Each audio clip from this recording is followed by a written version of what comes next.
தலைமையின் கீழே ஆட்சி தமிழகத்திற்கு வேண்டாமா, மோடி தலைமையிலான கூட்டணி ஆட்சி தமிழகத்தில் நடக்கணும் அப்படின்றத அமித்ஷா பேசியிருக்காரு. நம்ம அதிமுக தலைமையில் ஆட்சின்றதான் தொடர்ந்து சொல்லிகிட்டே இருக்கோம். மோடி தலைமையிலன்ற ஆட்சி தமிழகத்தை ஏற்பார்களா மக்கள்? கான்டெக்ஸ்ட் வந்து அவர் எப்படி சொல்லியிருக்கலாம் அப்படிங்கிறது நிறைய விதத்தில் நம்ம உட்காந்து பேசிக்கிட்டே இருக்கலாம், அனலைஸ் பண்ணலாம். உங்களுக்கு வந்து ஒவ்வொரு ஷோலையும் கண்டென்ட் நிறைய கிடைக்கும், பண்ணிக்கிட்டே இருங்க. ஆனால் உண்மை என்னன்னா, இந்த கூட்டணி இந்த ஆட்சி அமையும் போது எல்லாமே வந்து அண்ணன் எடப்பாடியார் அவர்களின் தலைமையில் தான் நடக்கும் அப்படிங்கிறது அதே அமித்ஷா அவர்கள் வந்து ஆரம்பத்திலே உறுதிப்படுத்திக்கிட்டாரு. ஸோ அதுதான் ஃபேக்ட்டு, அதுதான் உண்மை, அதுதான் நடக்கும்.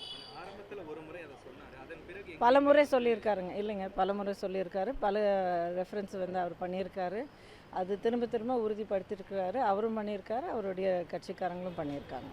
இதன் மூலமாக அதிமுக தொண்டர்கள் இந்த வார்த்தைகளை ஏற்பார்கள்னு நினைக்கிறீங்களா? அது அதை தாண்டி இருக்கக்கூடிய பொதுமக்கள்? இல்லைங்க, இதில் ஏற்றுக்கொள்கிறதுக்கும் வெறுக்கிறதுக்கு எதுவுமே இல்லை.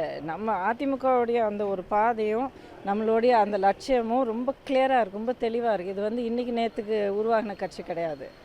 ஒவ்வொரு அம்மா சொன்னாங்க இல்லைங்களா, ஒவ்வொரு பட்டி தொட்டிலையும் தொண்டர்களும் கட்சிக்காரங்களும் இருக்காங்க. அது அப்படியே இருக்குது. அந்த அந்த ஒரு எண்ணிக்கை வந்து அப்படியே இருக்குது. அப்படிங்கிறது நம்ம பல தடவை அண்ணன் வந்து ப்ரூவ் பண்ணியிருக்காரு. இப்போ மோடி தலைமையிலான ஆட்சி வேண்டாமா உங்களுக்குன்னு கேள்வி எழுப்புறாரு தமிழகத்தின் மக்களை பார்த்து அமித்ஷா. இந்த கான்ட்ரவர்சி வந்து என்கிட்ட இருந்து நீங்கள் வாங்க முடியாது.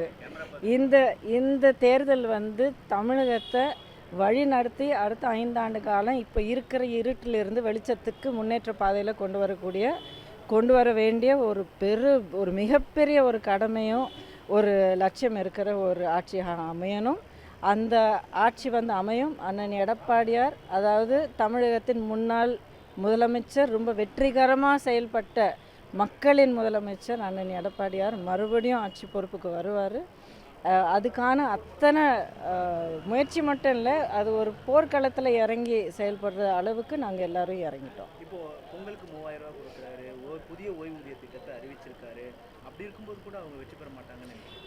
ஒரு விஷயம் வந்து மக்கள் கண்டிப்பாக சிந்திக்க வேண்டும் அப்படின்னு நான் இப்போ சொல்ல தேவையில்லை. ஏன்னா சிந்தித்து நல்லபடியாக புரிஞ்சுக்கிட்டு இதுக்கான ஒரு தீர்வுக்கே வந்துட்டாங்க. என்னென்னா 5 ஆண்டு கால ஆட்சி, இன்னும் 5 வருஷத்தில் அவங்களால செயல்படுத்த முடியாத, இல்லை உறுதிப்படுத்த முடியாத, இல்லை வந்து நிறைவேற்ற முடியாத இத்தனை வாக்குறுதிகள் வந்து கடைசி அந்த கதவு சாத்துற அந்த கடைசி நிமிஷத்தில் பண்ணுறாங்கன்னா, இதுக்கான பேர் வந்து வாக்கு அறுவடைக்காக அவங்க கொடுக்குற லஞ்சம் மட்டும்தான்.